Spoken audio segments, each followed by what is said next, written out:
Kita sekarang sudah mulai paham betapa pentingnya memahami geopolitik dan geostrategi suatu negara. Langkah-langkah diplomasi negara manapun harus kita pelajari niatnya dan nation interest mereka. Diplomasi suatu negara tersebut terkadang hanya pengalihan. Sesungguhnya negara agresif selalu ingin mendominasi, ingin menang sendiri, ingin surplus kepentingan dari negara lain. Lemahnya diplomasi luar negeri kita, juga lemahnya ketajaman melihat strategi negara lain bisa membuat blunder kebijakan nasional negara kita. Misalnya, ada pejabat negara yang kagum dengan keberhasilan Cina membangun ekonomi, lalu terpesona ingin menjadi seperti Cina, kemudian mepet ke Tiongkok, lalu mengikuti saran Cina tersebut. Ternyata sebuah negara yang diberi saran oleh mereka adalah saran yang selalu menguntungkan Tiongkok. Gak percaya ya? Misalnya, sebuah negara disarankan membangun infrastruktur jalanan. Katanya hal itu bisa memajukan ekonomi. Ternyata karena produksinya tidak ada, maka infrastruktur tadi isinya barang Tiongkok semua. Bukannya infrastruktur untuk membangun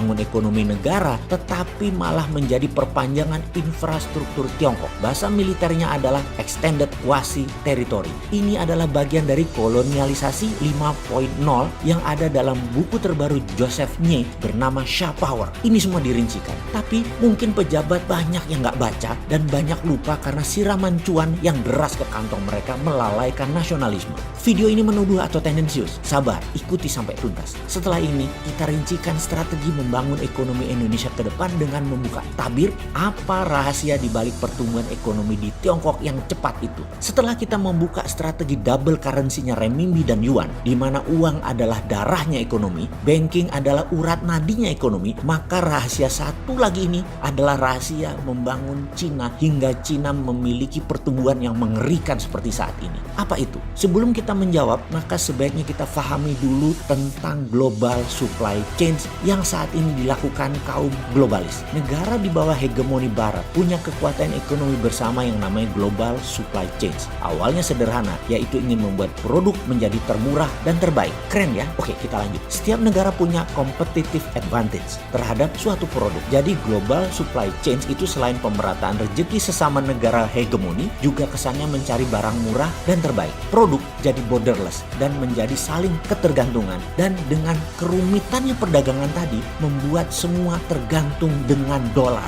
Bagi orang sontoloyo seperti saya ini, inilah cara dolar menciptakan ekosistem agar dolar digunakan. Itu saja tujuannya, sesederhana itu. Misalnya mobil Toyota saja, membangun satu mobil tadi bisa-bisa kaca spionnya dari Rumania, rem, brake-nya itu dari Thailand, kepala pistonnya dari Brazil, karet wiper dari Filipina, tire cord-nya dari Italia. Jadi satu mobil itu bisa dari 40 negara dengan ratusan supplier. Itulah rantai supply produksi dunia. Kemudian global supply chain dipakai sebagai alat penekan penukaran barang lainnya, karena setelah kirim barang tadi daripada kargo kosong, maka mulai diisi dengan barang-barang dari negara satu ke negara yang lain.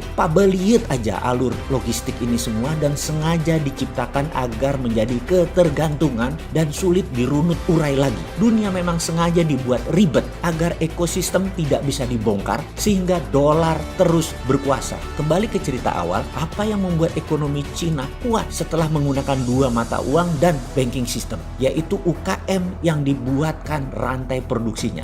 Jadi di Cina adalah gabungan perusahaan-perusahaan kecil-kecil terkonsolidasi satu dengan yang lainnya. Setiap produsen UKM hanya memproduksi satu barang sangat spesial, mulai dari perancangan, detail engineering, perakitan, semua disuplai oleh UKM spesialis. Anggap saja satu UKM itu adalah negara bagian dari global supply chain tadi. Semua ini dirakit menjadi rantai produksi baru. Jadi rahasia Tiongkok yang ketiga adalah local supply chain management. Bahkan di beberapa provinsi, di kota-kotanya memiliki industri yang khusus. Misalnya satu kota mungkin desa kali ya, hanya membuat toilet, hanya membuat WC. Desa sebelahnya hanya membuat alat remnya traktor pertanian. Begitu seterusnya. Cina kuat sekali di database produksi. Bahkan kalau nonton pameran alat-alat industri yang ditawarkan, itu bukan motor tapi mesin untuk motor, knalpot, jok tempat duduk motor. Yang ditawarkan adalah barang-barang spesialis. Sistem UKM spesialis ini, jika Anda ingin mendirikan pabrik, barang investasi yang harus Anda curahkan tidak terlalu besar jadinya. Sederhana berpikir dagangnya kan? Lalu yang keempat, apa yang membuat Cina menjadi negara produsen terbesar di dunia? Cina membangun infrastruktur terutama untuk mendukung distribusi logistik UKM. Infrastruktur di Tiongkok bukan untuk menopang industri manufaktur besar. Infrastruktur untuk menopang menopang aktivitas distribusi UKM industri yang banyak tersebar di berbagai distrik provinsi karena local supply chain tadi mengusung istilah full outsource UKM collaboration atau bahasa sederhananya UKM gotong royong seperti radar tetrahertz, gulungan gold wire